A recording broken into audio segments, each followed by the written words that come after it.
아저씨, 제 동생을 묻어주실 수 있나요?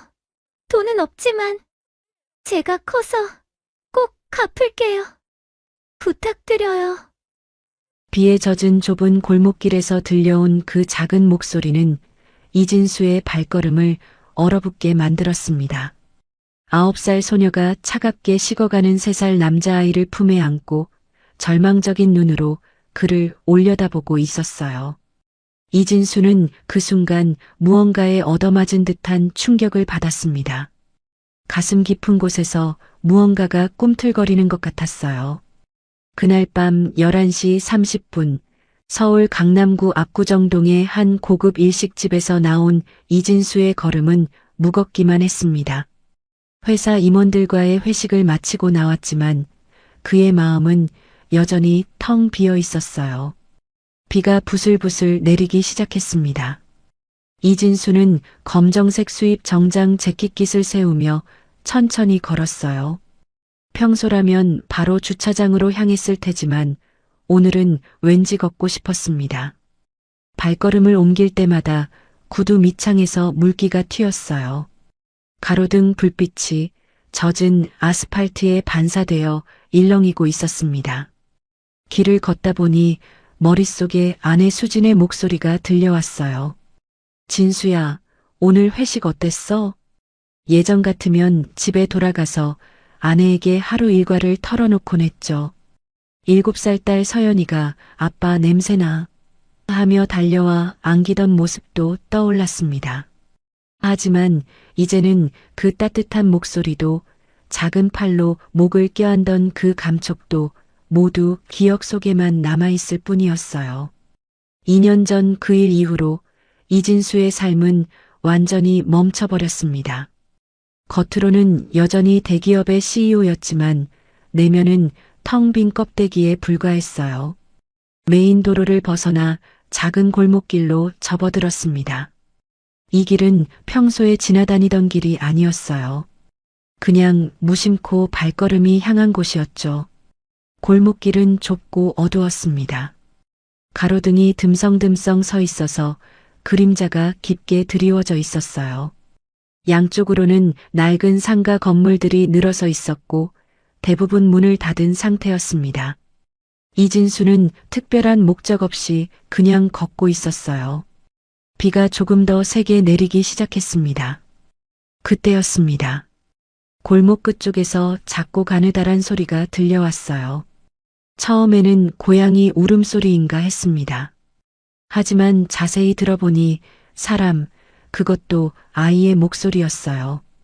이진수는 발걸음을 멈췄습니다. 평소 같으면 그냥 지나쳤을 거예요. 도시에는 온갖 소음이 넘쳐나니까요. 하지만 오늘은 달랐습니다. 그 소리에 뭔가 절박함이 느껴졌어요. 마치 누군가 마지막 희망을 붙잡고 있는 것 같은 간절함이 있었습니다.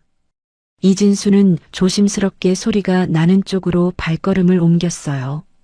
골목 깊숙한 곳, 가로등 빛이 간신히 닿는 곳에 작은 그림자 2개가 웅크리고 있었습니다. 가까이 다가가서야 이진수는 그 정체를 알 수 있었어요. 9살 정도로 보이는 여자아이가 3살 남자아이를 품에 안고 있었습니다. 여자아이의 옷은 너무 컸어요. 어른 옷을 입은 것 같았죠. 색깔도 바래서 원래 무슨 색이었는지 알기 어려웠습니다. 남자아이는 더 작은 옷을 입고 있었지만 역시 낡고 더러워 보였어요. 두 아이 모두 머리가 헝클어져 있었고 얼굴에는 때가 끼어 있었습니다. 그런데 뭔가 이상했어요. 여자아이 품에 있는 남자아이가 전혀 움직이지 않았습니다. 이진수의 가슴이 뜨끔했어요. 설마 여자아이는 남자아이를 꼭 껴안고 있었는데 그 모습이 마치 차가운 인형을 안고 있는 것 같았습니다. 준우야, 추워? 누나가 따뜻하게 해줄게. 여자아이가 중얼거리는 소리가 들렸어요. 목소리는 떨리고 있었습니다. 이진수는 다가가면서 남자아이의 얼굴을 보았어요. 창백하고 축 늘어진 모습이었습니다. 숨을 쉬는지 아닌지도 확실하지 않았어요. 바로 그때였습니다. 아저씨, 제 동생을 묻어주실 수 있나요? 돈은 없지만 제가 커서 꼭 갚을게요. 부탁드려요. 여자아이가 고개를 들어 이진수를 바라보며 말했어요. 이진수의 심장이 쿵 떨어지는 느낌이었습니다. 손끝이 차가워지면서 온몸에 소름이 돋았어요. 아이의 눈에는 절망과 체념이 가득했습니다. 하지만 동시에 마지막 희망을 붙잡으려는 간절함도 있었어요. 저희 부모님은 없어요. 준우가 어제부터 아무것도 안 먹고 오늘 아침부터는 눈도 안 떠요. 너무 차가워졌어요. 소영이의 목소리는 점점 작아졌습니다. 울음을 참으려고 하는 게 역력했어요. 이진수는 말문이 막혔습니다. 어떻게 이런 일이 가능한지 믿을 수 없었어요. 9살 아이가 죽은 줄 아는 동생의 장례를 부탁한다고요? 게다가 지금 이 차가운 골목길에서 이진수의 손이 떨리기 시작했습니다. 가슴속에서 무언가가 크게 요동치고 있었어요. 순간 2년 전의 기억이 스쳐 지나갔습니다. 차가운 병원 침대에서 아내와 딸을 떠나보내야 했던 그 절망감이 고스란히 되살아났어요. 하지만 지금은 그때와 달랐습니다. 혹시라도, 정말 혹시라도 이 아이가 살아있을지 모른다는 생각이 들었어요. 이진수는 조심스럽게 무릎을 꿇고 아이에게 다가갔습니다. 잠깐, 내가 한번 보자. 떨리는 손으로 준우의 목에 손을 대었어요. 차가운 피부 아래로 무언가를 찾으려고 했습니다. 처음에는 아무것도 느껴지지 않았어요. 이진수의 가슴이 철렁했습니다. 하지만 조금 더 기다리자 아주 미약한 떨림이 느껴졌어요. 맥박이었습니다. 아주 약하지만 분명히 뛰고 있었어요. 살아있어. 이 아이 살아있어. 이진수가 소리쳤습니다. 자신도 모르게 터져나온 말이었어요. 소영이의 눈이 크게 떠졌습니다. 정말요? 준우가 살아있어요? 소영이의 목소리에 처음으로 희망이 섞여 들어갔어요. 하지만 동시에 믿기 어렵다는 표정도 지었습니다. 응, 살아있어. 하지만 지금 아주 위험한 상태야. 빨리 병원에 가야 해. 이진수는 재빨리 휴대폰을 꺼냈습니다. 손가락이 떨려서 번호를 누르는 게 쉽지 않았어요. 119입니다. 아이가 의식불명이에요. 지금 강남구 압구정동 골목길에 있는데 빨리 와주세요. 이진수의 목소리는 다급했습니다. 평소의 침착함은 온데간데 없었어요. 하지만 구급차를 기다리기에는 시간이 너무 오래 걸릴 것 같았습니다. 준우의 상태가 너무 심각해 보였어요. 나를 믿고 따라와.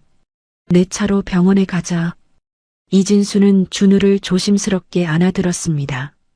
아이는 깃털처럼 가벼웠어요. 너무 말라서 뼈만 남은 것 같았습니다. 이진수는 소영이의 손을 잡고 골목을 빠져나왔습니다. 주차해 둔 검은색 세단이 보였어요. 차 문을 열고 소영이를 뒷좌석에 태운 다음 준우를 소영이 무릎에 눕혔습니다. 절대 놓치지 마, 알겠지? 소영이는 고개를 끄덕였어요. 작은 손으로 준우를 꼭 잡고 있었습니다. 이진수는 운전석에 앉으며 시동을 걸었어요. 평소보다 훨씬 빠른 속도로 도로에 진입했습니다.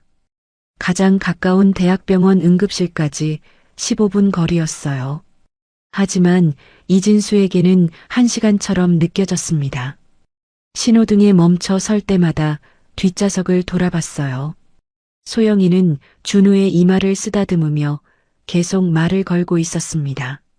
준우야, 곧 병원이야. 의사 아저씨가 낫게 해줄 거야. 소영이의 목소리는 떨리고 있었지만 포기하지 않으려는 의지가 느껴졌어요. 병원에 도착하자마자 이진수는 차에서 뛰어내려 응급실 문을 박차고 들어갔습니다. 아이가 의식불명이에요. 빨리 도와주세요. 간호사들과 의사가 달려나왔어요. 준우를 응급처치실로 옮기는 동안 이진수와 소영이는 밖에서 기다릴 수밖에 없었습니다. 소영이는 의자에 앉아 작은 몸을 더욱 작게 움츠렸어요. 이진수는 그런 소영이를 바라보며 가슴이 먹먹해졌습니다. 과연 이 아이는 누구일까요? 그리고 어떻게 이런 상황에 놓이게 된 걸까요? 하지만 지금 당장은 그런 것보다 준우의 안전이 더 중요했습니다. 이진수는 마음속으로 간절히 기도했어요. 제발 이 아이가 무사하기를. 더 이상 어린 생명이 사라지는 일은 없기를. 응급실 대기실의 형광등은 너무 밝았습니다. 이진수는 딱딱한 플라스틱 의자에 앉아 시계를 바라봤어요. 밤 12시 40분이었습니다. 소영이는 이진수 옆 의자에 작게 웅크리고 앉아 있었어요. 작은 손으로 무릎을 꼭 안고 응급실 문만 계속 바라보고 있었습니다. 소영아, 배고프지 않아? 이진수가 조심스럽게 물어봤어요. 아이는 고개를 저었지만 뱃속에서 꼬르륵 소리가 났습니다. 이진수는 자판기에서 우유와 샌드위치를 사왔어요. 소영이 앞에 놓아주자 아이는 망설이며 바라봤습니다. 먹어도 돼요? 그럼 먹어야지. 준우가 깨어나면 누나가 건강해야 돌봐줄 수 있어. 소영이가 조금씩 샌드위치를 먹는 모습을 보며 이진수의 머릿속에 과거 기억들이 떠올랐어요. 2년 전까지만 해도 이진수의 삶은 완전히 달랐습니다. 회사에서 돌아오면 현관문 앞에서부터 딸 서연이의 웃음소리가 들렸어요. 아빠가 돌아왔다. 서연이는 항상 이진수를 향해 뛰어와 안겼습니다. 작은 팔로 목을 껴안으며 아빠 냄새나. 하지만 좋아. 하고 말하곤 했죠. 아내 수지는 앞치마를 두른 채 부엌에서 나와 미소를 지었어요. 오늘 서연이가 아빠 기다리면서 현관문 앞에서 30분이나 서 있었어요. 그때는 집이 정말 따뜻했습니다. 저녁 식탁에서는 서연이의 하루 이야기가 끊이지 않았고 수진이는 항상 이진수의 이야기를 들어줬어요. 주말이면 세 명은 항상 함께 시간을 보냈습니다. 한강공원에서 서연이와 자전거를 타거나 놀이공원에 가서 하루 종일 놀았어요. 서연이는 아빠 손을 꼭 잡고 걸으며 말했습니다. 아빠, 우리 가족은 언제까지나 함께 있을 거죠? 그럼 우리는 평생 함께 있을 거야. 이진수는 그때 그 약속을 지킬 수 있을 거라고 믿었어요. 세상에서 가장 확실한 것이라고 생각했습니다. 밤에는 서연이를 재우며 동화책을 읽어주곤 했어요. 아이는 이진수의 품에 안겨서 잠들었고 수지는 그 모습을 바라보며 행복해했습니다. 2년 전 6월의 어느 토요일 아침이었어요. 서연이가 이진수를 깨우며 소리쳤습니다. 아빠, 오늘 제주도 가는 날이에요. 가족여행을 위해 몇 달 전부터 계획했던 제주도 3박 4일 여행이었어요. 서연이는 처음 타보는 비행기가 신나서 새벽부터 잠을 못 잃었습니다. 공항으로 향하는 차 안에서 서연이는 계속 질문을 했어요. 아빠, 제주도에는 정말 말이 많아요? 응, 정말 많아. 서연이가 직접 볼 수 있을 거야. 수지는 뒷좌석에서 서연이를 달래며 미소 지었어요. 그날이 그들 가족에게 마지막이 될 줄은 아무도 몰랐습니다. 공항 가는 길 고속도로에서 그 일이 일어났어요. 이진수는 지금도 그 순간을 선명히 기억합니다. 서연이가 뒷좌석에서 졸린다고 보챘어요. 아빠, 언제 도착해요? 너무 졸려요. 이진수는 룸미러로 딸을 바라보며 말했습니다. 조금만 더 참아. 곧 도착해. 바로 그 순간이었어요. 순간의 방심, 눈을 다른 곳으로 돌린 그 짧은 시간에 이진수는 그 기억을 더 이상 떠올리고 싶지 않았습니다. 너무 아픈 기억이었어요. 사고 후 이진수만 살아남았어요. 중상을 입었지만 기적적으로 목숨을 건졌습니다. 하지만 수진과 서연이는 그 자리에서 병원에서 눈을 떴을 때 이진수의 세상은 완전히 무너져 내렸어요. 더 이상 돌아갈 집도 기다리는 사람도 없었습니다. 장례식 후 집으로 돌아왔을 때의 적막함을 지금도 잊을 수 없어요.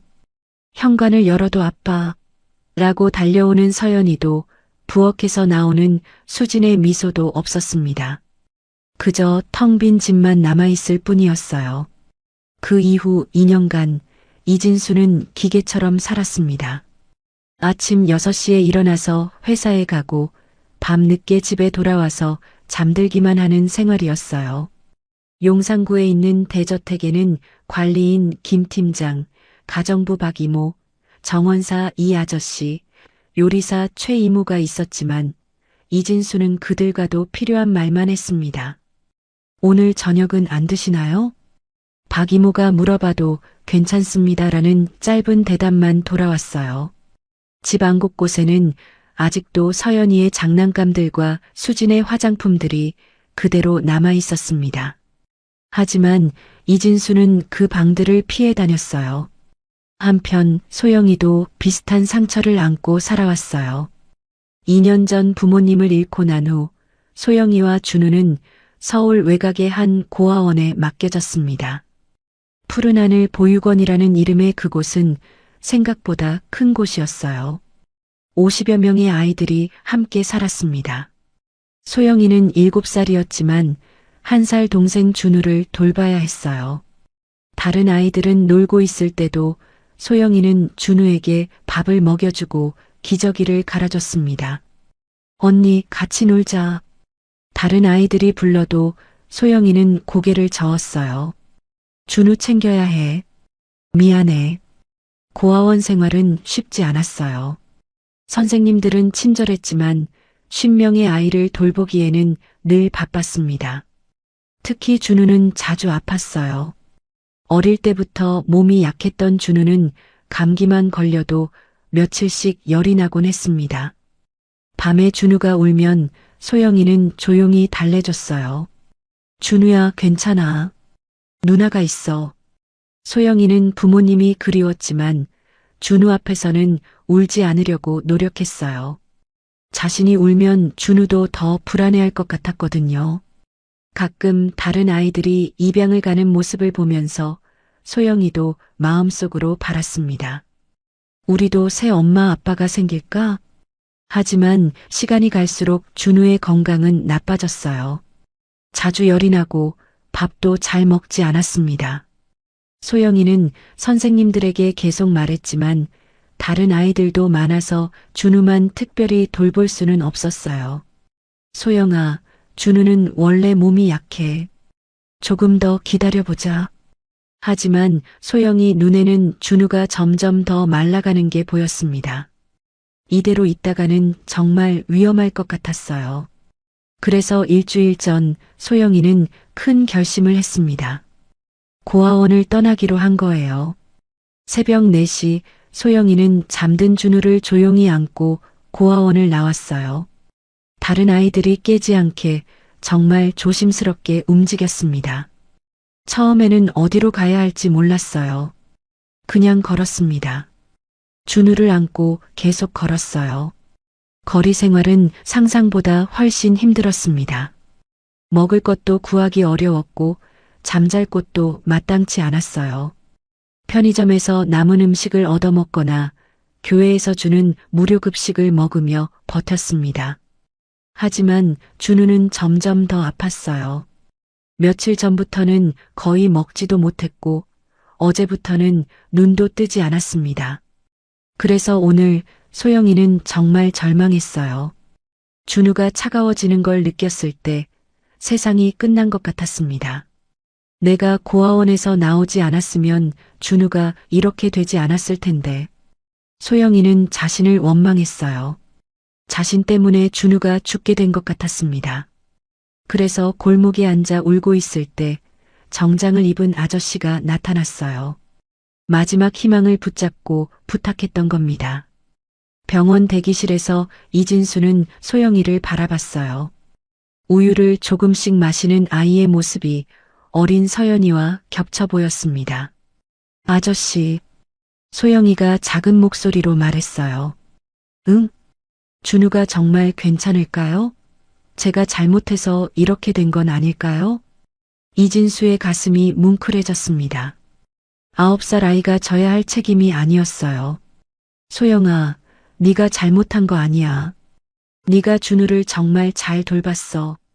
이진수는 처음으로 마음속 깊은 곳에서 우러나는 말을 했습니다. 그 순간 이진수는 2년 만에 처음으로 다른 사람을 걱정하는 마음을 느꼈어요. 자신의 아픔만 생각하던 그가 이 작은 아이의 마음을 헤아리고 있었습니다. 소영이도 처음으로 어른의 따뜻한 말을 들었어요. 고아원에서도 거리에서도 들어본 적 없는 진심 어린 위로였습니다. 두 사람은 서로 다른 상처를 안고 있었지만 이 순간만큼은 조금 덜 외로웠어요. 응급실 문이 열리며 의사가 나왔습니다. 이진수와 소영이는 동시에 일어섰어요. 과연 준우는 어떻게 되었을까요? 그리고 이 만남이 세 사람의 운명을 어떻게 바꿔놓을까요? 의사의 표정에서 답을 찾을 수 있을 것 같았습니다. 응급실 문에서 나온 젊은 의사의 표정은 다행히 밝았어요. 이진수와 소영이는 숨을 죽이며 기다렸습니다. 다행히 생명에는 지장이 없습니다. 의사의 첫마디에 소영이의 눈에서 눈물이 주르륵 흘러내렸어요. 이진수도 가슴 깊은 곳에서 안도의 한숨이 나왔습니다. 하지만 심각한 영양실조와 탈수 상태예요. 며칠 더 늦었으면 정말 위험했을 겁니다. 의사는 차트를 보며 계속 설명했어요. 일주일 정도는 입원 치료가 필요해요. 그런데 보호자가 계신가요? 그 질문에 이진수와 소영이 모두 말문이 막혔습니다. 바로 그때 병원 복도 끝에서 30대 중반의 여성이 빠른 걸음으로 다가왔어요. 손에는 두꺼운 파일을 들고 있었습니다. 안녕하세요. 아동보호 전문기관에서 나온 김미경 사회복지사입니다. 김 복지사는 이진수를 보며 정중하게 인사했어요. 하지만 눈빛은 날카로웠습니다. 신고를 받고 왔는데 이 아이들과는 어떤 관계이신가요? 이진수는 잠깐 망설였어요. 뭐라고 대답해야 할지 모르겠었습니다. 길에서 우연히 발견해서 도와준 겁니다. 길에서요? 김 복지사의 눈썹이 올라갔어요. 뭔가 의심스러운 표정이었습니다. 김 복지사는 소영이에게 다가가 무릎을 꿇고 눈높이를 맞췄어요. 소영이라고 하지? 이 아저씨를 어떻게 알게 됐어? 소영이는 작은 목소리로 대답했어요. 몰라요. 그냥 준우가 아파서 도움을 청했는데 도와주셨어요. 그럼 부모님은 어디 계시니? 없어요. 2년 전에 돌아가셨어요. 김 복지사는 파일을 뒤적이며 중얼거렸습니다. 이소영, 이준우. 아, 있네요. 푸른 하늘 보육원에서 일주일 전에 실종 신고가 들어왔군요. 이진수는 처음 알게 된 사실에 놀랐어요. 아이들이 고아원에서 나온 거였구나. 그럼 아이들을 다시 보육원으로 보내야 하는 건가요? 이진수가 물어보자 김 복지사는 고개를 끄덕였어요. 원칙적으로는 그래야죠. 하지만 준우 군의 상태를 봤을 때 일단 치료부터 받게 해야겠어요. 그때 소영이가 갑자기 이진수의 옷소매를 잡아당겼어요. 아저씨, 저희 다시 보육원 안 가면 안 돼요? 거기서는 준우가 아파도 아무도 신경 안 써줘요. 소영이의 간절한 눈빛을 보자 이진수의 가슴이 뭉클해졌습니다. 2년 전 서연이가 자신을 바라보던 그 눈과 똑같았어요. 이진수는 갑자기 입을 열었습니다. 제가 임시로 돌봐드리면 안 될까요? 김 복지사는 깜짝 놀란 표정을 지었어요. 죄송한데 방금 뭐라고 하셨나요? 이 아이들을 제가 임시로 보호하겠습니다. 이진수 자신도 놀란 말이었어요. 왜 이런 말이 나왔는지 모르겠었습니다. 선생님, 아동 임시보호는 그렇게 간단한 문제가 아니에요. 여러 가지 조건과 심사 과정이. 저는 대기업 CEO입니다. 경제적 능력은 충분하고 집도 충분히 넓어요. 무엇보다 이 아이들이 지금 당장 안정된 환경이 필요해 보입니다. 이진수의 말에 김복지사는 잠깐 말을 잃었어요.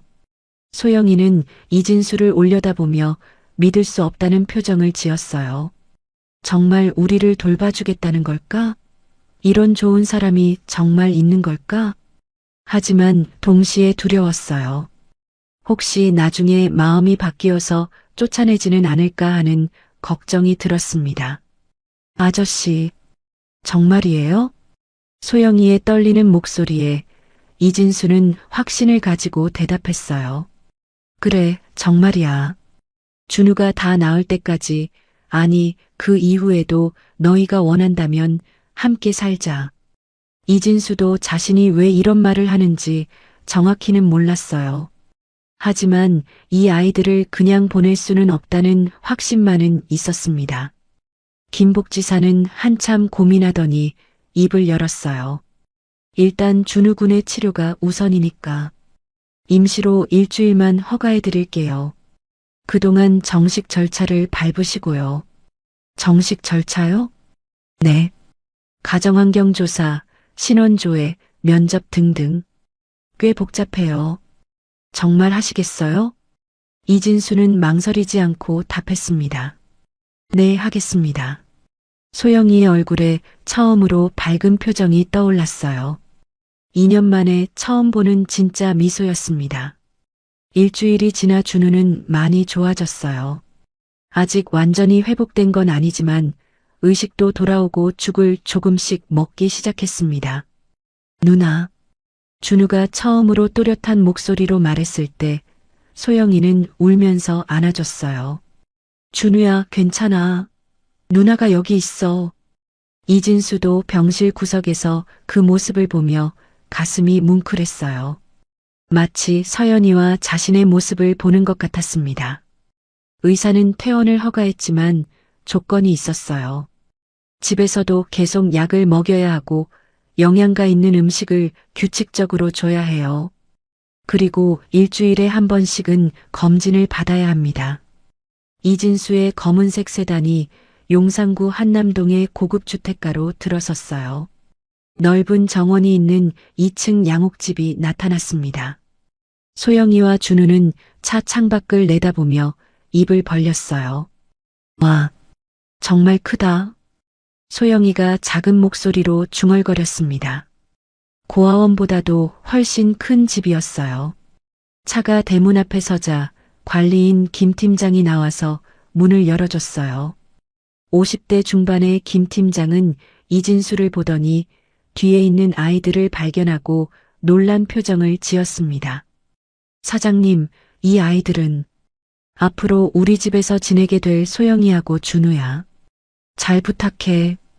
현관문을 열고 들어서자 가정부 박 이모가 청소를 하다가 멈춰 섰어요.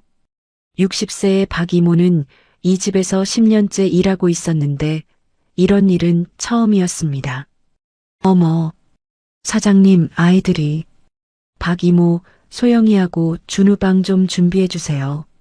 깨끗하고 따뜻한 방으로요. 박 이모는 어리둥절한 표정을 지었지만 곧 정신을 차리고 움직였어요. 네, 알겠습니다. 그런데 며칠 정도 있는 건가요? 글쎄요. 아마 꽤 오래 있을 것 같아요. 이진수의 대답에 박 이모는 더욱 놀란 표정을 지었습니다. 소영이와 준우는 집안을 둘러보며 신기해했어요. 높은 천장, 큰 창문, 반짝이는 대리석 바닥. 모든 게 새로웠습니다. 여기 어디야? 준우가 소영이에게 속삭였어요.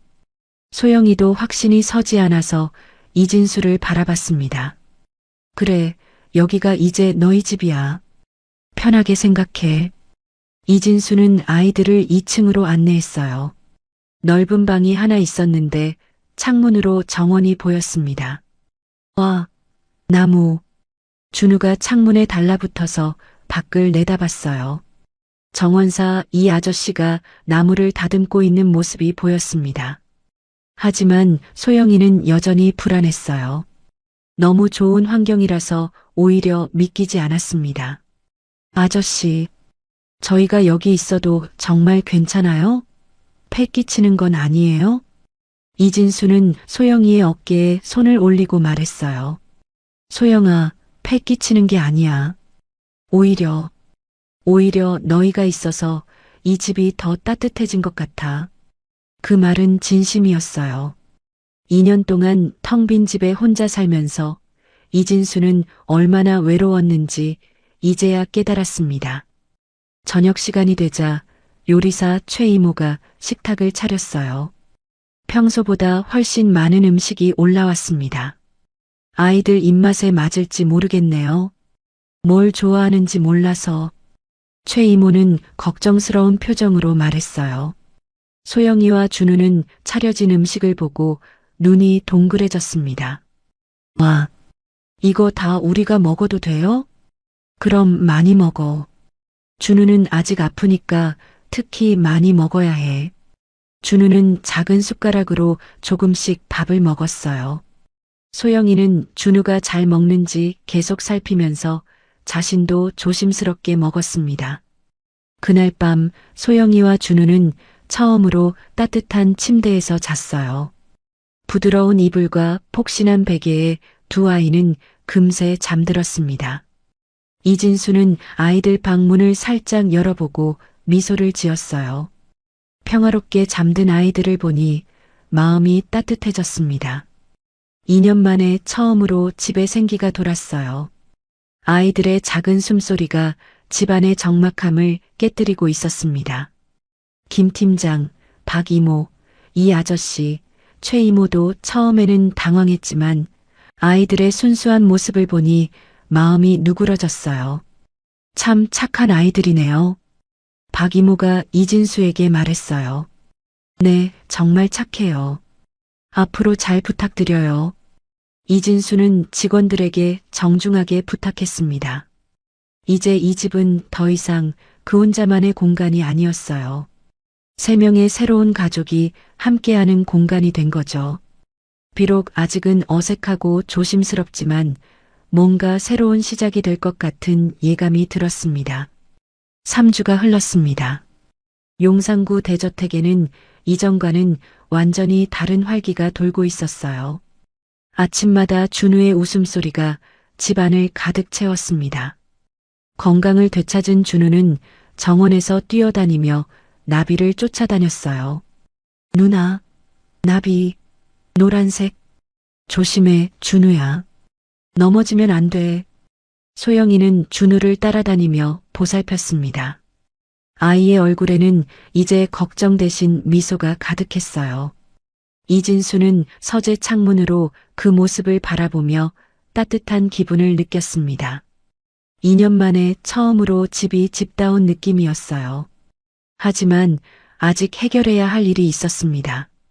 김미경 복지사가 약속한 임시 보호기간이 거의 끝나가고 있었어요. 사장님, 복지사 선생님이 전화 왔어요. 박 이모가 서재로 들어와 말했습니다. 이진수는 전화를 받았어요. 안녕하세요, 이진수입니다. 아, 네. 김미경입니다. 임시 보호기간이 이번 주로 끝나는데요. 정식 절차는 어떻게 진행하실 건가요? 네, 물론 진행하고 싶습니다. 어떤 서류가 필요한가요? 김 복지사는 긴 목록을 읽어줬어요. 신원조회서, 재산증명서, 건강진단서, 그리고 가장 중요한 것이 있었습니다. 아이들의 과거 기록도 자세히 검토해야 해요. 부모님 상황, 가족관계 등등. 이진수는 곧바로 서류 준비에 착수했습니다. 회사 법무팀의 도움을 받아 필요한 서류들을 하나씩 준비해 나갔어요. 그런데 아이들의 과거 기록을 요청하는 과정에서 복잡한 절차가 있었습니다. 보육원 기록, 부모님 사망 당시 자료, 사고 관련 문서들. 사장님, 아이들 부모님 관련 서류는 좀 시간이 걸릴 것 같아요. 2년 전 일이라서 법무팀 직원이 말했어요. 괜찮아. 시간이 걸려도 정확하게 준비해줘. 이진수는 완벽하게 준비하고 싶었습니다.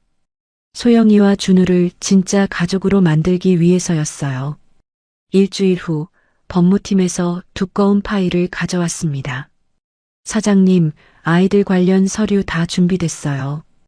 이진수는 서재에서 파일을 천천히 살펴보기 시작했어요. 소영이와 준우의 출생신고서, 부모님의 인적사항, 그리고 사고 관련 자료가 나왔습니다. 이진수는 처음에는 대수롭지 않게 넘겼어요. 그냥 형식적인 서류라고 생각했거든요. 하지만 사고 날짜를 보는 순간 손이 멈췄습니다. 2022년 6월 15일. 이진수의 심장이 뛰기 시작했어요. 그 날짜가 왜 이렇게 익숙한지.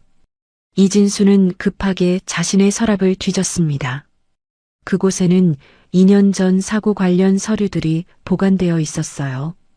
손이 떨리면서 서류를 꺼냈습니다. 그리고 날짜를 확인했어요. 2022년 6월 15일 오전 10시 30분경 경부고속도로. 똑같았습니다. 날짜도 시간도 장소도 모두 똑같았어요. 이진수의 얼굴이 창백해졌습니다. 손에서 서류가 떨어져 바닥에 흩어졌어요. 안 돼. 설마. 이진수는 다시 아이들 부모님의 사고 자료를 자세히 읽기 시작했습니다. 이철수 35세, 박민지 32세 부부가 새 직장으로 이사 가던 중 경부고속도로에서 발생한 다중추돌사고로 사망. 당시 차량에는 딸 이소영 7세, 아들 이준우 1세도 함께 타고 있었으나 중상을 입고 병원으로 이송. 이진수는 계속 읽어내려갔어요. 사고 원인 마주오던 승용차의 중앙선 침범으로 인한 대형 화물차와의 충돌, 이로 인한 연쇄추돌. 그 순간 이진수의 머릿속이 하얘졌습니다. 자신의 사고 기록을 다시 봤어요. 모든 내용이 일치했습니다. 시간, 장소, 사고 경위. 이진수가 중앙선을 침범해서 화물차와 충돌했고 그 여파로 뒤따라오던 소영이 가족의 차가. 이진수는 의자에서 일어나지 못했어요. 다리에 힘이 빠져서 그 자리에 주저앉았습니다. 이럴 수가 있나? 목소리가 떨렸습니다. 가슴이 터질 것 같았어요. 자신이 3주 동안 돌보고 있던 아이들이 자신 때문에 고아가 된 아이들이었다는 거였어요. 소영이의 웃는 얼굴이 떠올랐습니다. 준우가 아저씨라고 부르며 달려오던 모습도 생각났어요. 내가 이 아이들의 부모를 죽였다고?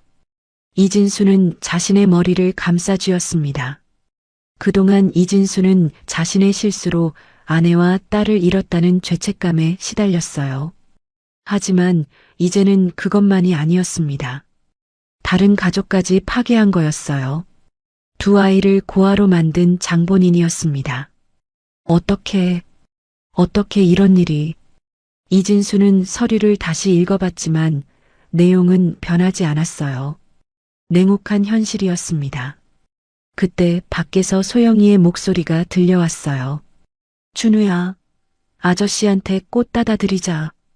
응, 아저씨 좋아해. 아이들의 순수한 웃음소리가 이진수의 가슴을 더욱 아프게 만들었습니다. 이진수는 일어서려고 했지만 다리가 후들거렸어요. 어떻게 아이들과 마주봐야 할지 몰랐습니다. 그동안 소영이가 자신을 신뢰하는 눈빛으로 바라봤던 모습이 떠올랐어요. 준우가 자신을 아저씨라고 부르며 안기던 따뜻한 순간들도요. 모든 것이 거짓이었습니다. 자신은 아이들에게 도움을 주는 사람이 아니라 아이들의 인생을 망친 장본인이었어요. 이런 내가 어떻게 이 아이들을 키울 수 있어? 이진수는 고개를 떨궜습니다. 하지만 동시에 다른 생각도 들었어요. 지난 3주 동안 아이들과 보낸 시간들이 가짜는 아니었습니다. 소영이가 처음으로 진짜 웃음을 보였을 때의 기쁨, 준우가 건강해져서 뛰어다닐 때의 안도감. 그 감정들은 진짜였어요. 그리고 무엇보다 이 아이들은 이제 그에게 의지하고 있었습니다. 다른 보호자도 없었고 보육원으로 돌아가는 것도 원하지 않았어요. 그럼 어떻게 해야 하지? 이진수는 깊은 고민에 빠졌습니다. 그때 창문으로 아이들의 대화가 들려왔어요. 아저씨, 우리 아빠? 모르겠어, 준우야. 하지만 아저씨는 좋은 분이야. 우리를 진짜 가족처럼 돌봐주시잖아. 응, 아저씨 좋아. 준우의 순수한 말에 이진수의 가슴이 찢어질 것 같았어요. 아이들은 자신을 구원자라고 생각하고 있었습니다. 하지만 진실은 정반대였어요. 이진수는 책상 앞에 앉아 머리를 감싸 안았습니다. 어떻게 해야 할지 정말 모르겠었어요. 아이들에게 진실을 말해야 할까요? 그럼 아이들은 얼마나 충격을 받을까요? 아니면 그냥 모른 척하고 계속 돌봐줄까요? 하지만 그것도 정직하지 못한 일이었어요. 내가 이 아이들을 행복하게 해줄 자격이 있을까? 이진수는 자신이 지금까지 느꼈던 모든 감정들이 잘못된 것 같았어요. 바로 그때 현관문이 열리는 소리가 들렸어요. 아저씨, 우리 왔어요. 소영이의 밝은 목소리가 집안에 울려 퍼졌습니다. 아저씨, 꽃. 준우도 신나서 소리쳤어요. 이진수는 패닉 상태가 되었습니다. 지금 당장 아이들과 마주할 수가 없었어요. 발걸음 소리가 계단을 올라오고 있었습니다. 아이들이 서재로 오고 있는 거였어요. 이진수는 급하게 바닥에 흩어진 서류들을 집어들었습니다. 손이 떨려서 제대로 정리되지 않았어요. 서재 문이 살짝 열렸습니다. 아저씨, 계세요? 소영이의 목소리가 들려왔어요. 곧이어 준우도 고개를 내밀었습니다. 꽃 줄게요. 준우는 작은 손에 들고 있던 들꽃 몇 송이를 이진수에게 내밀었어요. 이진수는 그 순간 아이들의 눈을 제대로 바라볼 수 없었습니다. 고개를 돌리며 대답했어요. 고마워. 목소리가 떨렸습니다. 소영이는 이진수의 이상한 분위기를 눈치챘어요. 아저씨, 무슨 일 있으세요? 얼굴이 안 좋아 보여요. 그 순간 이진수는 깨달았습니다. 이 진실을 혼자서 감당하기에는 너무 무거웠어요. 하지만 아이들에게 바로 말할 수도 없었습니다.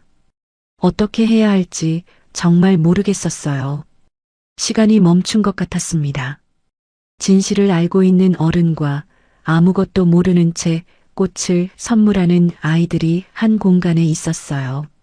이진수는 이제 어떤 선택을 해야 할까요? 진실을 털어놓을까요? 아니면 계속 숨길까요? 하지만 한 가지는 확실했습니다. 이 순간부터 모든 것이 달라질 거라는 것 말이에요. 아저씨, 괜찮으세요? 소영이의 걱정스러운 목소리에 이진수는 억지로 미소를 지었어요. 응, 괜찮아. 그냥 일 때문에 좀 피곤해서 그래. 준우는 들꽃을 이진수 책상 위에 살며시 놓았습니다. 아저씨 꽃 보면 좋아져요. 순수한 준우의 말에 이진수의 가슴이 더욱 아팠어요. 이 아이가 자신을 얼마나 믿고 있는지 느껴졌거든요.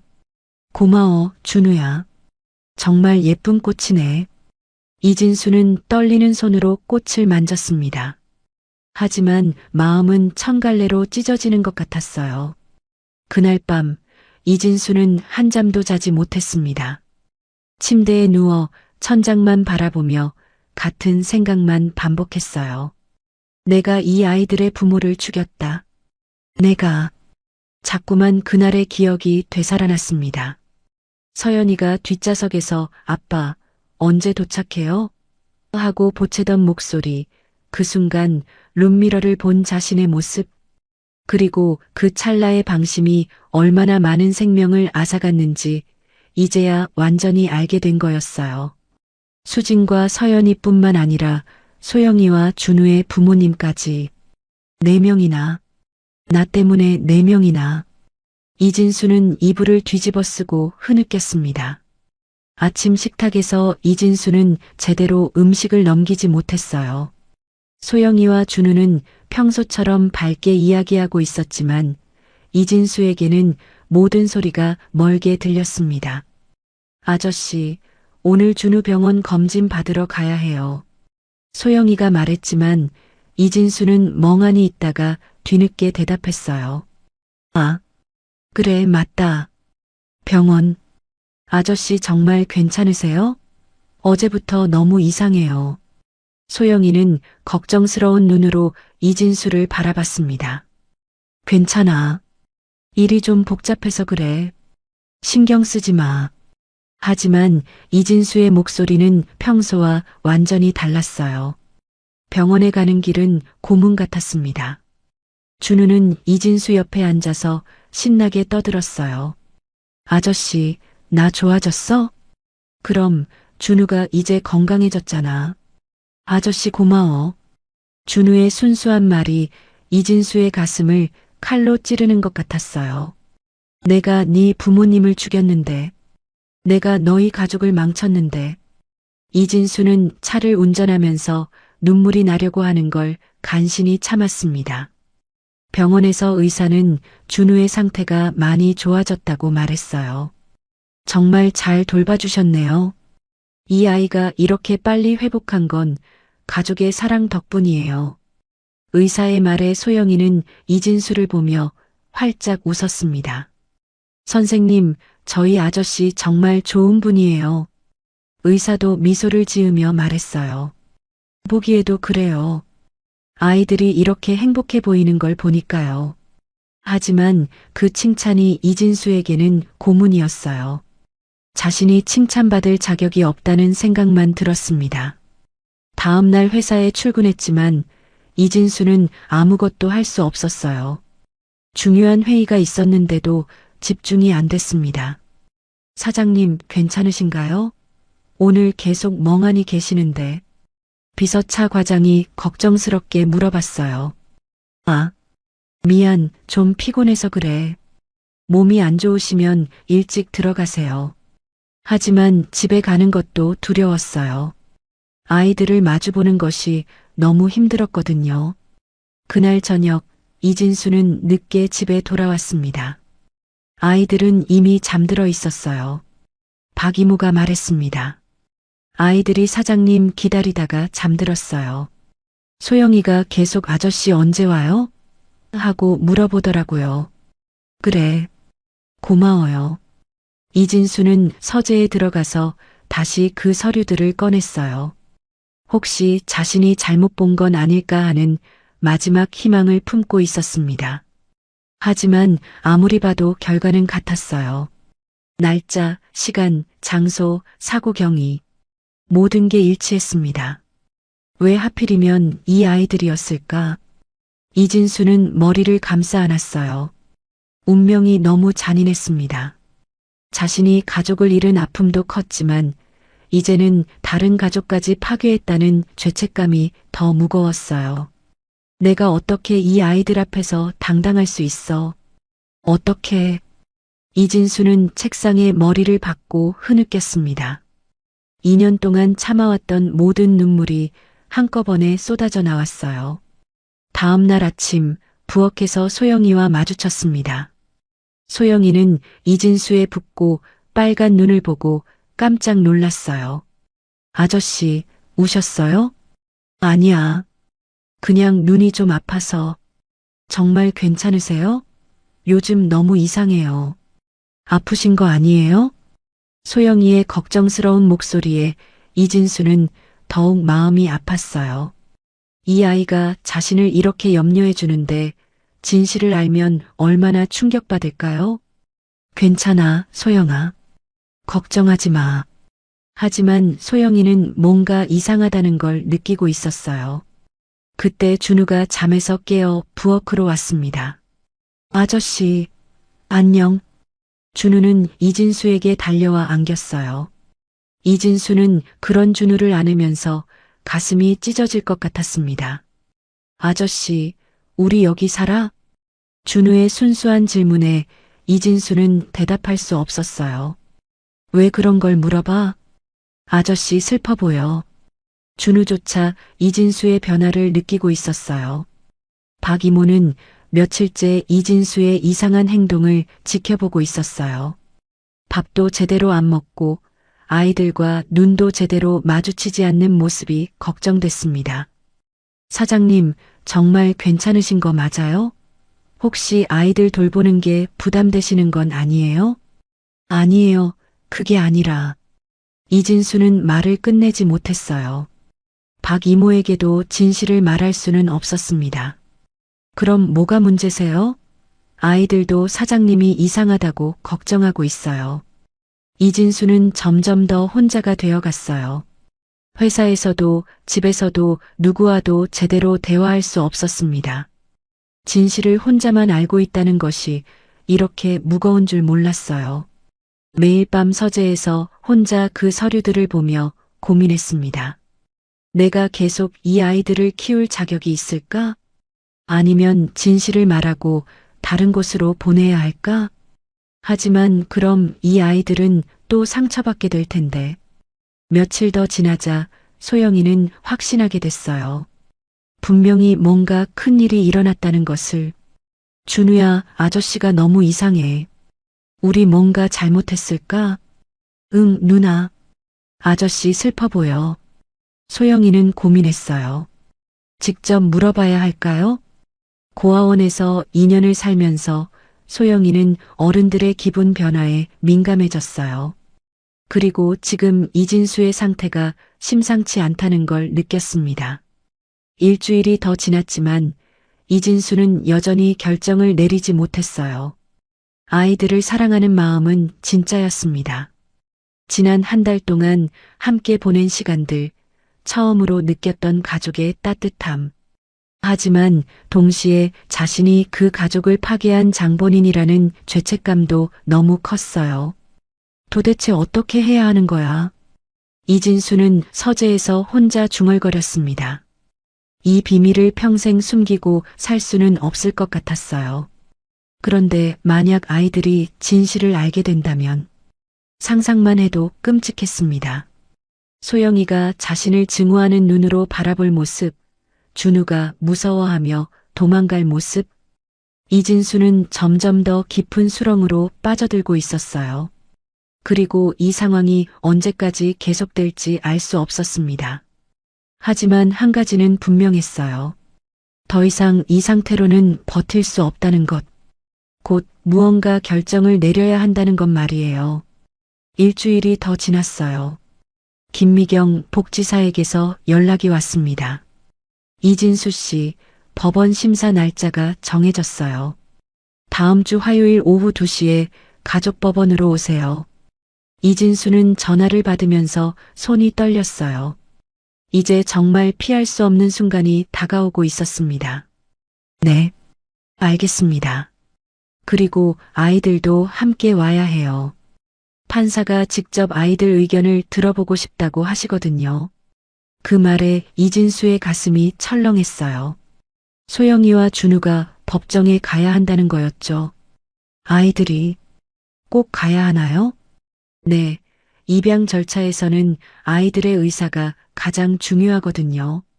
그날 저녁 식사 후 이진수는 소영이에게 말했어요. 소영아, 다음 주에 법원에 가야 해. 법원요? 왜요? 소영이가 걱정스러운 표정을 지었어요. 준우는 옆에서 가만히 듣고 있었습니다. 정식으로 우리 가족이 되기 위해서야. 판사 아저씨가 너희 이야기를 듣고 싶다고 하셔. 그럼 정말 저희가 아저씨 가족이 될 수 있는 거예요? 소영이의 눈이 반짝였어요. 하지만 이진수는 마음이 무거웠습니다. 그래, 그렇게 될 거야. 하지만 그 말을 하면서도 이진수는 확신할 수 없었어요. 이진수는 서재에서 법원에 제출할 서류들을 정리하고 있었어요. 입양 신청서, 재산증명서, 건강진단서. 그런데 그 중에 아이들의 부모님 사고 관련 서류도 포함되어 있었습니다. 이 서류들이 법정에서 공개되면 어떻게 되지? 이진수는 걱정이 됐어요. 혹시 소영이가 그 내용을 알게 되는 건 아닐까요? 하지만 서류를 빼놓을 수도 없었어요. 법정에서 요구하는 필수 문서였거든요. 이진수는 한숨을 쉬며 서류를 파일에 정리했습니다. 다음 날 오후 이진수가 회사에 간 사이 소영이는 준우와 함께 집에서 놀고 있었어요. 준우가 공을 너무 세게 차서 서재문이 열렸습니다. 평소에는 들어가지 않는 곳이었지만 소영이는 호기심에 들어가 봤어요. 준우야, 여기 들어오면 안 돼. 아저씨 방이야. 소영이가 준우를 데리고 나가려는 순간 책상 위에 놓인 파일이 눈에 들어왔어요. 이소영, 이준우 입양 관련 서류라고 적혀 있었습니다. 우리 이름이 적혀 있다. 소영이는 궁금해서 파일을 열어봤어요. 파일 안에는 여러 서류들이 들어 있었어요. 소영이는 천천히 읽어 내려갔습니다. 출생신고서, 고아원 기록, 그리고 부모님 사고 관련 자료가 나왔어요. 2022년 6월 15일 경부고속도로에서 발생한 교통사고. 소영이는 그 내용을 읽으면서 눈물이 났어요. 부모님이 돌아가신 그날의 기록이었습니다. 하지만 계속 읽어나가다가 이상한 부분을 발견했어요. 사고 원인 마주오던 이진수 39세 운전 차량의 중앙선 침범으로 인한 소영이의 손이 멈췄습니다. 이진수, 이건 아저씨 이름이잖아. 소영이는 다시 천천히 읽어봤어요. 하지만 내용은 변하지 않았습니다. 아저씨가 우리 부모님을. 소영이의 머릿속이 하얘졌어요. 손에서 서류가 떨어졌습니다. 준우는 누나가 왜 그러는지 모르겠다는 표정으로 소영이를 바라봤어요. 안 돼. 소영이는 중얼거리며 바닥에 주저앉았습니다. 믿고 싶지 않았어요. 그렇게 자신들을 따뜻하게 돌봐준 아저씨가 사실은 부모님을 죽인 사람이었다니. 소영이의 마음속에 여러 감정이 휘몰아쳤어요. 분노, 배신감, 슬픔. 그래서 우리를 데려간 거구나. 소영이는 이제야 이해할 수 있었어요. 왜 아저씨가 자신들을 도와줬는지, 왜 입양하려고 하는지. 죄책감 때문이었던 거죠. 우리를 진짜 사랑해서가 아니라 자신의 죄를 덜기 위해서였던 거예요. 소영이는 울음을 터뜨렸습니다. 준우는 놀라서 누나에게 다가갔어요. 바로 그때 현관문이 열리는 소리가 들렸어요. 이진수가 돌아온 거였습니다. 소영아, 준우야, 아저씨 왔어. 평소와 같은 밝은 목소리였어요. 하지만 이제 소영이에게는 그 목소리조차 가짜로 들렸습니다. 소영이는 재빨리 눈물을 닦고 서류를 원래 자리에 놓았어요. 준우의 손을 잡고 서재에서 나왔습니다. 어서 와요. 하지만 소영이의 목소리는 평소와 달랐어요. 차갑고 경계하는 톤이었습니다. 그날 저녁 식사 시간이 유독 조용했어요. 평소라면 소영이가 하루 있었던 일들을 이야기했을 텐데 오늘은 말이 없었습니다. 소영아, 무슨 일 있어? 오늘 너무 조용하네. 이진수가 물어봤지만 소영이는 고개를 저었어요. 아니에요. 별일 없어요. 하지만 이진수를 바라보는 소영이의 눈빛이 달랐어요. 예전처럼 따뜻하지 않았습니다. 준우는 분위기가 이상하다는 걸 느꼈지만 뭐가 문제인지 모르겠다는 표정이었어요. 그날 밤 소영이는 잠들지 못하고 뒤척였어요. 옆에서 잠든 준우를 보면서 생각했습니다. 어떻게 해야 하지? 준우한테 말해야 할까? 하지만 준우는 아직 어려서 이 복잡한 상황을 이해하지 못할 거였어요. 그럼 나 혼자 알고 있어야 하는 건가? 소영이는 너무 혼란스러웠어요. 아저씨를 미워해야 하는지 아니면 한편으로는 아저씨가 정말 자신들을 잘 돌봐줬던 것도 사실이었거든요.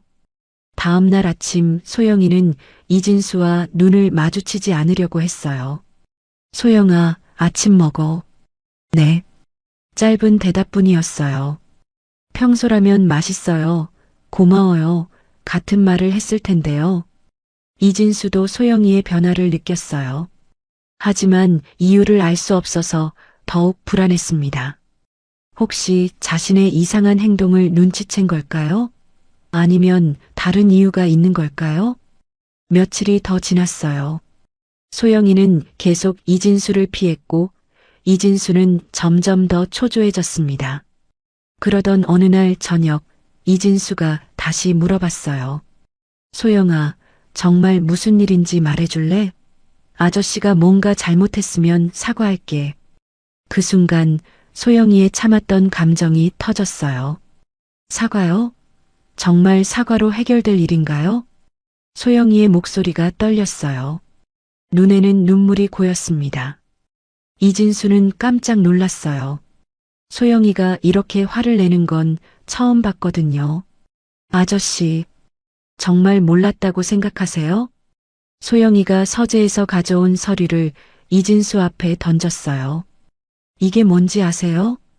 이진수는 그 서류를 보는 순간 얼굴이 새하얗게 됐어요. 자신이 가장 두려워했던 순간이 온 거였습니다. 소영아, 이건 우리 부모님을 죽인 사람이 바로 아저씨였어요.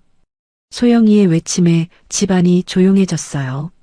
준우도 놀라서 누나를 바라봤습니다. 그래서 우리를 데려간 거였죠? 죄책감 때문에. 이진수는 아무 말도 할 수 없었어요. 변명할 여지가 없었거든요. 소영아, 미안해. 미안하다고요? 그걸로 끝인가요? 소영이는 울면서 소리쳤어요. 우리가 얼마나 아저씨를 믿었는데, 정말 가족이 된 줄 알았는데, 정말 미안해. 정말. 이진수도 눈물을 흘렸어요. 이 순간이 오는 걸 알고 있었지만 막상 닥치니 너무 괴로웠습니다. 준우는 상황을 완전히 이해하지는 못했지만 누나와 아저씨가 모두 울고 있다는 건 알 수 있었어요. 작은 손으로 소영이의 옷자락을 잡으며 불안해했습니다. 소영이와 이진수 두 사람 사이에는 깊은 상처와 진실이 가로막고 있었어요. 이제 이 상황을 어떻게 해결해야 할까요? 한때 따뜻했던 가족의 모습은 산산조각 났고 앞으로 어떻게 될지 아무도 알 수 없었습니다. 진실이 폭로된 그날 밤 소영이는 한잠도 자지 못했어요. 옆에서 잠든 준우를 바라보며 마음이 복잡했습니다. 여기서 계속 살 수는 없어. 소영이는 결심했어요. 아무리 아저씨가 잘 돌봐줘도 부모님을 죽인 사람과는 함께 살 수 없었습니다. 하지만 준우는 어떻게 해야 할까요? 이 아이는 아직 어려서 상황을 이해하지 못해요. 그리고 아저씨를 정말 좋아하고 있었거든요. 준우만이라도 여기 남겨둘까? 하지만 그것도 안 됐어요. 준우는 자신의 유일한 가족이었으니까요. 소영이는 조용히 일어나서 창문으로 밖을 내다봤습니다. 어디로 가야 할지는 정해져 있었어요. 새벽 4시 소영이는 준우를 조심스럽게 깨웠어요. 준우는 잠결에 눈을 비비며 누나를 봤습니다. 준우야, 조용히 해. 우리 나가야 해.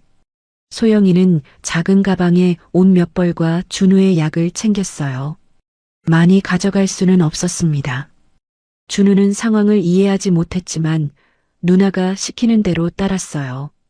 옷을 입고 조용히 누나를 따라 나섰습니다.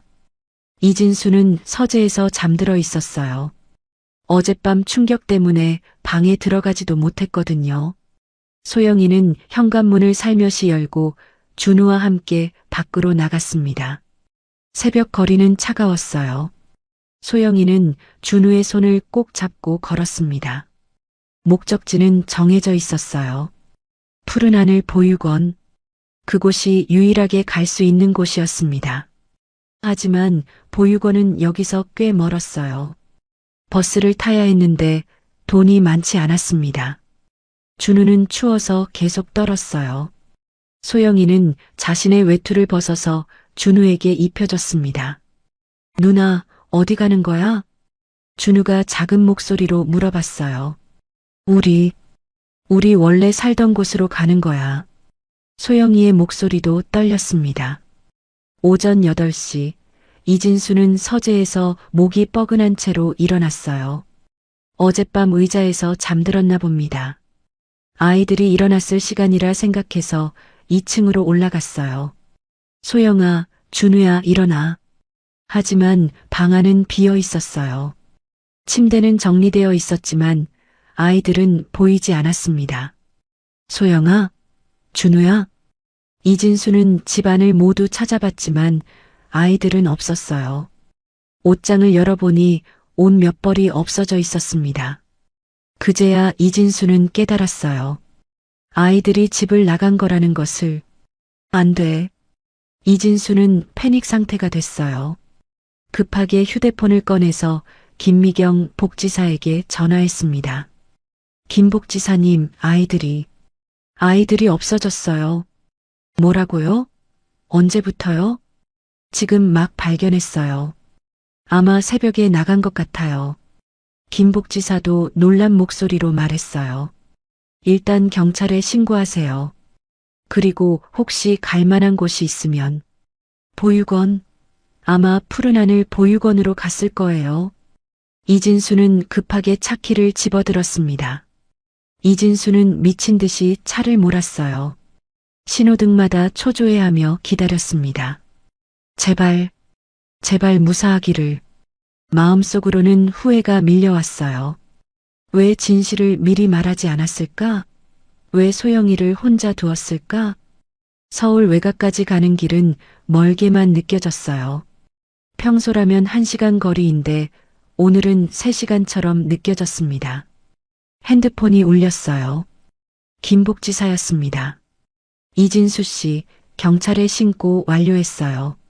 그런데 왜 갑자기 아이들이 나갔을까요? 이진수는 대답할 수 없었어요. 진실을 말할 수도 없었고 거짓말을 할 수도 없었습니다. 보육원에 도착했을 때는 오전 11시였어요. 이진수는 차에서 뛰어내려 보육원으로 달려갔습니다. 원장님, 소영이와 준우 왔나요? 보육원 원장인 김 원장은 놀란 표정을 지었어요. 어머, 이진수 씨? 무슨 일이세요? 소영이와 준우가 혹시 여기 오지 않았나요? 아니요, 오지 않았는데요. 무슨 일 있었나요? 이진수는 가슴이 철렁했어요. 아이들이 여기 있을 거라고 확신했는데 혹시 연락이라도. 전혀요. 왜 그러세요? 이진수는 보육원 주변을 샅샅이 찾아봤어요. 근처 공원, 편의점, 버스 정류장, 가능한 모든 곳을 다 둘러봤습니다. 하지만 아이들은 보이지 않았어요. 소영아, 준우야. 이진수는 소리를 지르며 찾았지만 대답은 없었습니다. 오후가 되자 경찰도 수색에 합류했어요. 하지만 단서를 찾기 어려웠습니다. 혹시 다른데 갈 만한 곳은 없을까요? 경찰이 물어봤지만 이진수도 모르겠다고 대답할 수밖에 없었어요. 아이들에 대해 알고 있는 게 너무 적었다는 걸 그제야 깨달았습니다. 한편 소영이와 준우는 시내 한복판에서 헤매고 있었어요. 보육원에 가려고 했지만 길을 잘못 들었나 봅니다. 준우는 점점 피곤해했어요. 아침부터 계속 걸었거든요. 그리고 배도 고팠습니다. 누나, 배고파. 준우가 작은 목소리로 말했어요. 소영이도 배가 고팠지만 돈이 부족했어요. 편의점에서 빵 하나를 사서 준우와 나눠 먹었습니다. 준우야, 조금만 더 참아. 곧 도착할 거야. 하지만 소영이도 확신이 없었어요. 이 길이 맞는지도 모르겠고 보육원에서 자신들을 받아줄지도 확실하지 않았습니다. 그날 밤 이진수는 텅 빈 집으로 돌아왔어요. 경찰과 복지사들이 계속 수색하고 있다고 했지만 마음이 편하지 않았습니다. 박 이모가 걱정스러운 표정으로 다가왔어요. 사장님, 밥이라도 드세요. 이러시면 몸이 상해요. 고마워요. 그런데 식욕이 없어요. 이진수는 소영이와 준우의 방에 들어가 봤어요. 아이들이 쓰던 물건들이 그대로 있었습니다. 준우가 좋아하던 곰인형, 소영이가 그린 그림들. 내가 잘못했어. 이진수는 무릎을 꿇고 앉아서 울었어요. 모든 게 자신 때문이라는 생각밖에 들지 않았습니다. 소영이와 준우는 24시간 편의점 앞에서 밤을 보내고 있었어요. 다른 갈 곳이 없었거든요. 준우는 소영이 품에 안겨서 잠들었지만 계속 추위에 떨었어요. 소영이는 자신의 외투까지 준우에게 덮어주고 추위를 견뎠습니다. 아저씨 집은 따뜻했는데 소영이도 모르게 그런 생각이 들었어요. 하지만 곧 고개를 저었습니다. 안 돼. 생각하면 안 돼. 밤새 사람들이 지나다니면서 이상한 눈으로 바라봤어요. 어떤 사람은 괜찮냐고 물어보기도 했습니다. 하지만 소영이는 괜찮다고 대답할 수밖에 없었어요. 다음 날 아침 편의점 사장이 소영이와 준우를 발견했어요. 얘들아, 여기서 뭐하고 있어? 부모님은? 소영이는 어떻게 대답해야 할지 몰랐어요. 사정을 설명하기에는 너무 복잡했습니다. 실종신고 나온 아이들 아냐? 편의점 사장은 뉴스에서 본 기억이 났어요. 어젯밤부터 소영이와 준우를 찾는다는 뉴스가 나왔거든요. 잠깐 여기서 기다려봐. 전화 한 통 할게. 1시간 후 이진수가 도착했어요. 밤새 수색하느라 눈이 퀭하니 들어가 있었습니다. 소영이는 이진수를 보자마자 몸을 경직시켰어요. 준우는 졸리고 피곤해서 제대로 상황을 파악하지 못했습니다. 소영아, 준우야. 이진수의 목소리는 떨렸어요. 아이들이 무사한 걸 보고 안도했지만 동시에 미안한 마음이 컸습니다. 가기 싫어요. 소영이가 작은 목소리로 말했어요. 소영아, 일단 집에 가자. 준우도 아프고. 싫어요. 아저씨랑 안 갈래요. 소영이의 거부에 이진수는 마음이 아팠어요. 경찰과 복지사도 도착했어요.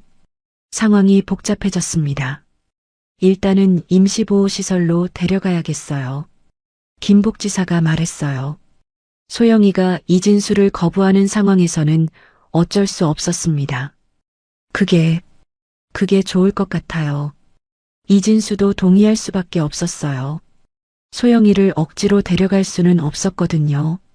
하지만 준우는 상황을 이해하지 못하고 이진수를 바라봤어요.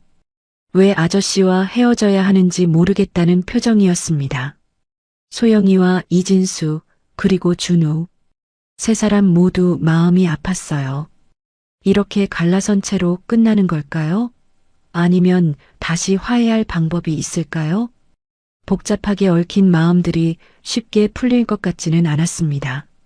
소영이와 준우는 서울시 아동보호시설로 보내졌어요. 깨끗하고 안전한 곳이었지만 소영이의 마음은 편하지 않았습니다. 준우는 계속 이진수를 찾았어요. 왜 아저씨와 헤어져야 하는지 이해할 수 없었거든요. 밤마다 준우는 울었습니다. 낯선 환경, 낯선 사람들, 모든 게 무서웠어요. 누나, 아저씨는? 준우가 물어볼 때마다 소영이는 마음이 아팠어요. 뭐라고 대답해야 할지 몰랐습니다. 준우야, 아저씨는 못 와. 하지만 소영이 자신도 확신이 서지 않았어요. 정말 이게 맞는 건지 의문이 들었습니다. 이진수는 회사에도 가지 않고 집에만 있었어요. 아무것도 할 수 없었습니다. 박 이모가 걱정스러운 표정으로 말했어요. 사장님, 이러시면 안 돼요. 몸이 상하세요. 고마워요. 그런데 정말 아무것도 하기 싫어요. 이진수는 소영이와 준우의 방문 앞에서 서성거리곤 했어요. 들어갈 수도 없고 그냥 지나칠 수도 없었습니다. 김복지사에게서 가끔 연락이 왔어요. 아이들 상태는 어때요? 소영이는 많이 위축되어 있어요. 준우는 계속 아저씨를 찾고 있어요. 그 말을 들을 때마다 이진수의 가슴이 찢어졌어요. 며칠이 지나면서 소영이는 혼란스러웠어요. 분명히 아저씨를 미워해야 하는데 마음이 복잡했습니다. 준우가 아플 때 밤새 간병해주던 아저씨, 자신이 학교에서 속상한 일이 있을 때 따뜻하게 위로해주던 아저씨, 그 모든 게 가짜였을까요? 선생님, 나쁜 사람도 좋은 일을 할 수 있나요? 소영이가 보육교사에게 물어봤어요. 왜 그런 걸 물어봐? 그냥 궁금해서요. 보육교사는 잠깐 생각하더니 대답했어요. 그럼 사람은 복잡해. 나쁜 일을 한 사람도 좋은 마음을 가질 수 있어.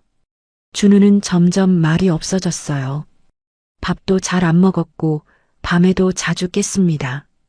보육교사들이 달래봐도 소용없었어요. 준우는 계속 이진수만 찾았습니다. 소영이가 준우를 달래려고 했지만 쉽지 않았어요. 준우야, 누나가 있잖아. 괜찮아. 하지만 준우는 고개를 저었어요. 아저씨가 보고 싶었습니다. 어느 날 밤 준우가 열이 났어요. 스트레스 때문인 것 같았습니다. 누나, 아저씨한테 가고 싶어. 준우가 열에 들떠서 중얼거렸어요. 그 모습을 본 소영이는 마음이 흔들렸습니다. 일주일이 지난 어느 날 김복지사가 이진수의 편지를 가져왔어요. 소영이에게 전해달라고 하네요. 소영이는 편지를 받기를 망설였어요. 하지만 결국 받아들었습니다. 편지를 열어보니 이진수의 정성스러운 글씨가 보였어요. 소영아, 먼저 정말 미안하다. 네가 얼마나 충격받았을지 생각하면 가슴이 아파. 아저씨가 너희 부모님을. 그 일은 정말이야. 변명할 수 없어. 하지만 한 가지만은 알아줬으면 해. 아저씨가 너희를 사랑하는 마음은 진짜였어. 처음에는 죄책감 때문이었을지 몰라도 지금은 정말 너희가 내 가족이라고 생각해. 아저씨는 괜찮아. 하지만 준우가 걱정돼. 많이 아프지? 용서해달라는 건 아니야. 다만 준우만은 생각해줬으면 해. 항상 미안하고 고마웠어. 아저씨가. 편지를 읽으면서 소영이는 눈물이 났어요. 복잡한 감정들이 밀려왔습니다. 분노, 슬픔, 그리고 그리움도 있었어요. 그때 준우가 다가와서 누나 옆에 앉았어요. 누나 울어? 소영이는 눈물을 닦으며 대답했어요. 아니야, 괜찮아. 하지만 준우는 편지를 보더니 물어봤어요. 아저씨 편지야? 어떻게 알아? 아저씨 글씨야. 나 알아봐. 준우가 편지를 보며 말했어요. 글자는 못 읽어도 글씨체는 알아본 거였어요. 그날 밤 준우의 열이 더 심해졌어요. 병원에 가야 할 상황이었습니다. 선생님, 준우가 너무 아파해요. 소영이가 보육교사를 불렀어요. 준우는 열에 들떠서 계속 중얼거렸습니다. 아저씨, 의사가 와서 진찰을 해봤지만 큰 병은 아니었어요. 스트레스성 열감 같네요. 환경 변화 때문인 것 같아요. 그럼 어떻게 해야 하나요? 아이가 안정감을 찾아야 해요. 무엇보다 마음의 평안이 중요합니다. 그 말을 들은 소영이는 깨달았어요. 준우에게는 아저씨가 필요하다는 것을. 다음 날 소영이는 큰 결심을 했어요. 김복지사에게 말했습니다. 선생님, 푸른 하늘 보육원에 가고 싶어요. 왜 갑자기? 여기서 지내다가 새 가정을 찾는 게. 거기 가야 할 이유가 있어요. 소영이는 확신에 찬 목소리로 말했어요. 김복지사는 고민했지만 결국 소영이의 의견을 받아들였어요. 아이의 의사가 중요하니까요. 이틀 후 소영이와 준우는 푸른 하늘 보육원으로 옮겨졌습니다. 푸른 하늘 보육원에 도착한 첫날 저녁, 소영이는 원장님과 이야기했어요. 소영아, 왜 다시 여기 오고 싶었어? 원장님, 혹시 저희를 찾아오는 사람이 있으면 만나고 싶어요. 누구를 말하는 거야? 소영이는 대답하지 않았어요.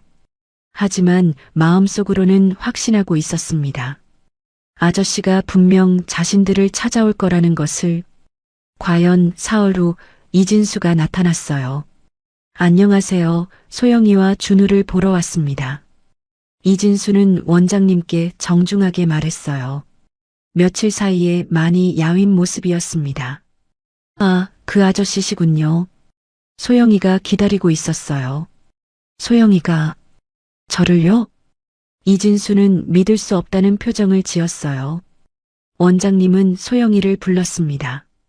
소영이는 준우와 함께 나왔어요. 서로 마주보는 순간 모두 말이 없었어요. 소영아, 와줘서 고마워. 이진수가 조심스럽게 말했어요. 편지 읽었어요.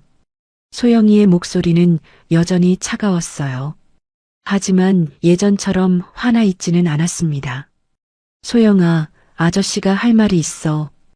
들어줄 수 있어? 소영이는 잠깐 망설이다가 고개를 끄덕였어요. 이진수는 무릎을 꿇고 소영이 눈높이에 맞췄어요. 아저씨는 정말 나쁜 일을 했어. 너희 부모님을 변명할 수 없어? 이진수의 목소리가 떨렸어요. 하지만 너희와 함께 보낸 시간들은 거짓이 아니었어. 너희를 진짜 가족으로 생각했어. 그때 준우가 이진수에게 다가갔어요.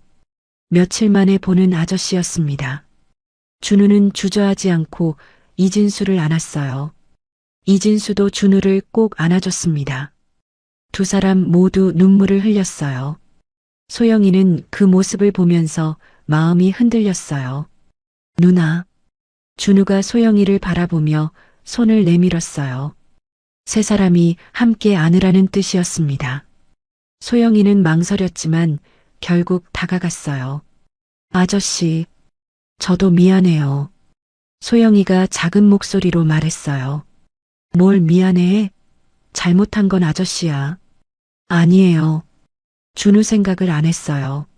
준우는 아저씨가 필요해요. 소영이의 말에 이진수는 더욱 울었어요. 고마워, 소영아. 정말 고마워. 하지만 아직은 힘들어요. 시간이 필요해요. 그럼 그걸로 충분해. 아저씨는 기다릴 수 있어. 그날 이후로 이진수는 매주 보육원을 찾아왔어요.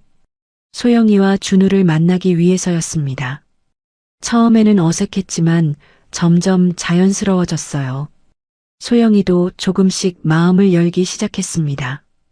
완전히 용서한 건 아니었지만 미워하지도 않았어요. 아저씨, 우리 정말 가족이 될 수 있을까요? 어느 날 소영이가 물어봤어요. 그럼 시간이 좀 걸릴 뿐이야. 아저씨는 평생 너희 곁에 있고 싶어? 준우는 두 사람 사이에 앉아서 행복해했어요. 이제 누나도 아저씨도 모두 함께 있었으니까요. 완전한 화해까지는 시간이 필요했지만 첫걸음을 뗀 거였어요.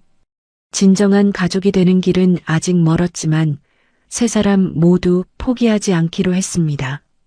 함께라면 어떤 어려움도 극복할 수 있을 거라고 믿으면서요.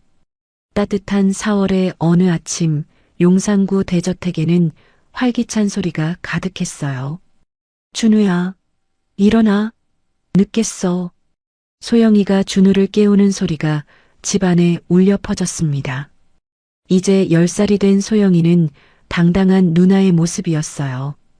4살이 된 준우는 침대에서 뒤뚱거리며 일어났습니다. 예전보다 훨씬 건강해진 모습이었어요. 아저씨, 아침이에요. 소영이가 이진수 방문을 두드리며 소리쳤어요. 아빠라고 부르기에는 아직 시간이 더 필요했지만 그것도 괜찮았어요. 6개월 전 가정법원에서 최종 입양 허가가 났었어요. 그날을 이진수는 잊을 수 없었습니다. 이소영, 이준우 입양건 최종 승인합니다. 판사의 선언에 소영이는 조용히 고개를 끄덕였고 준우는 상황을 잘 모르겠다는 표정을 지었어요. 이진수는 그 순간 눈물이 났었습니다. 드디어 정말로 가족이 된 거였어요.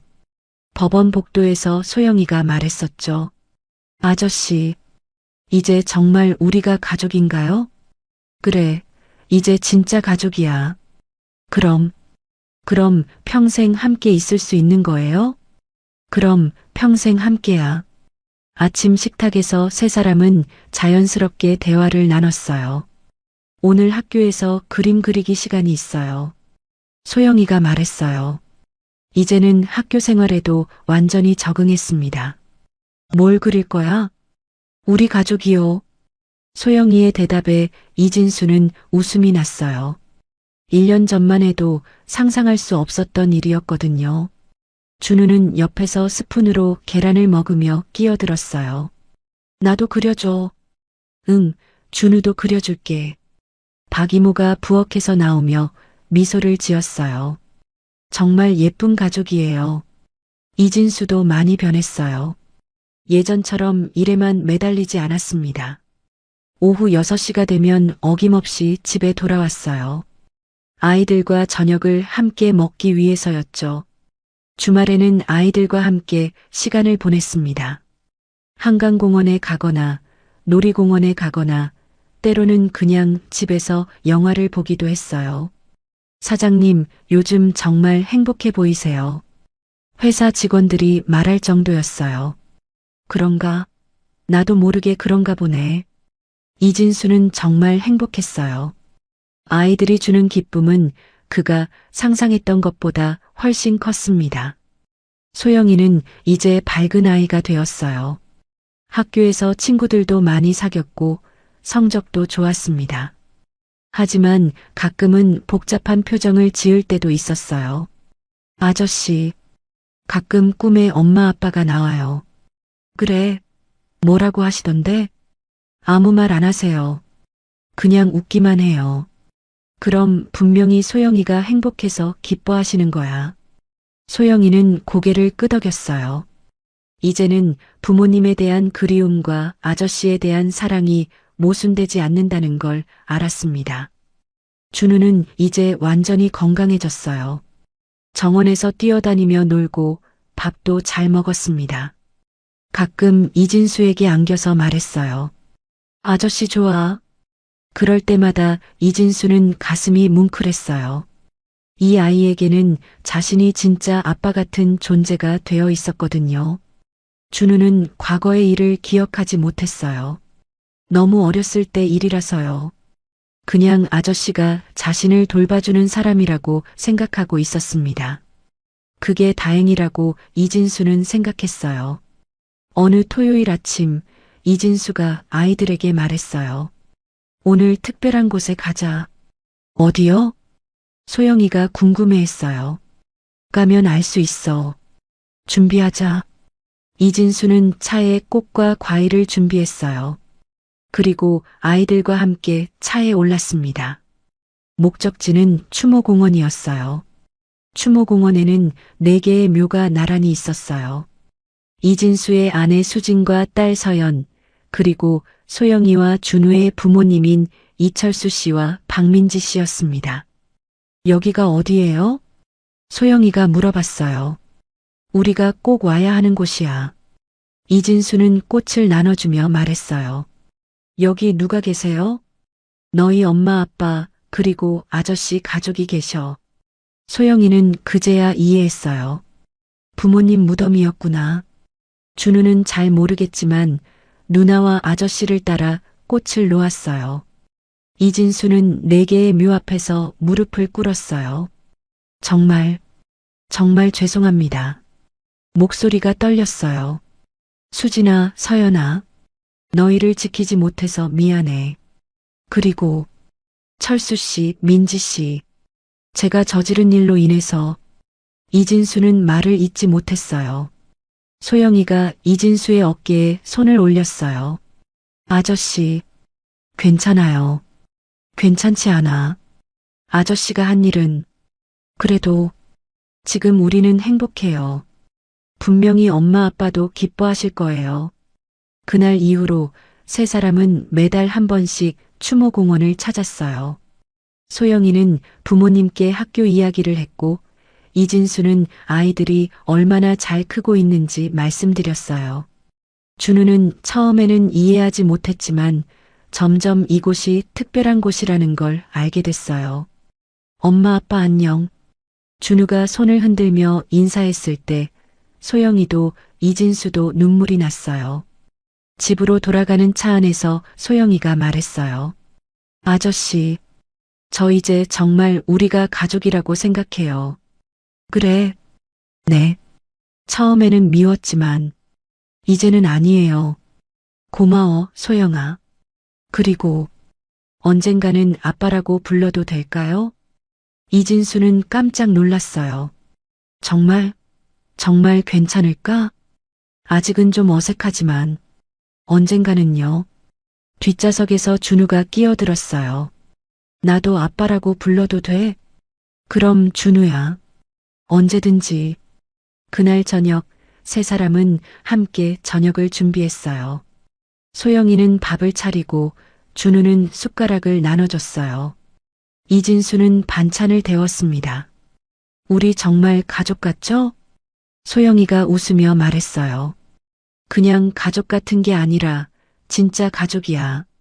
이진수가 대답했어요. 박 이모가 부엌에서 나와 그 모습을 보며 흐뭇해했어요. 정말 보기 좋아요. 그날 밤 이진수는 아이들 방에 들어가 이야기책을 읽어줬어요. 준우는 이진수 무릎에 앉아서 책을 보고 소영이는 옆에서 들었어요. 아저씨, 아니 아빠. 소영이가 작은 목소리로 말했어요. 응? 고마워요. 우리를 가족으로 만들어줘서. 아니야, 고마운 건 아빠야. 너희가 없었으면 아빠는 계속 외로웠을 거야. 준우는 잠이 들고 있었어요. 아빠, 사랑해요. 준우가 졸린 목소리로 중얼거렸어요. 아빠도 사랑해, 준우야. 소영이도 사랑해. 몇 달 후, 세 사람은 가족 사진을 찍었어요. 처음에는 어색했지만 점점 자연스러워졌어요. 사진사가 말했어요. 정말 닮으셨네요. 소영이와 이진수는 웃었어요. 혈연은 아니지만 진짜 가족이 맞았거든요. 그 사진은 거실벽에 걸려 있어요. 이진수와 수진, 서연이의 사진 옆에 말이에요. 과거의 가족과 현재의 가족이 함께 있는 것처럼 보였어요. 이진수는 가끔 그 사진들을 바라보며 생각했어요. 수진아, 서연아, 아빠가 다시 행복해도 괜찮을까? 그럴 때마다 마음 한편에서 따뜻한 기운이 느껴졌어요. 분명히 괜찮다고 말해주는 것 같았습니다. 소영이와 준우도 이제는 진짜 집처럼 여기고 있었어요. 상처투성이었던 세 사람이 서로를 치유하며 새로운 가족이 된 거였어요. 완벽하지는 않았지만 사랑이 있었고 그것으로 충분했습니다. 어떤 아픔도 사랑으로 극복할 수 있다는 걸 세 사람은 몸소 보여준 거죠. 그리고 그들의 새로운 이야기는 지금도 계속되고 있습니다. 따뜻하고 행복하게. 오늘 이 가족의 이야기 어떠셨나요? 이야기가 재밌으셨다면 구독과 좋아요 부탁드려요. 그리고 지금 이 순간 어디서 무엇을 하며 들어주고 계신지 댓글로 나눠주세요. 여러분의 이야기도 궁금하거든요. 여러분 가정에 따뜻한 행복이 가득하시길 바라며 오늘도 시청해주셔서 감사합니다.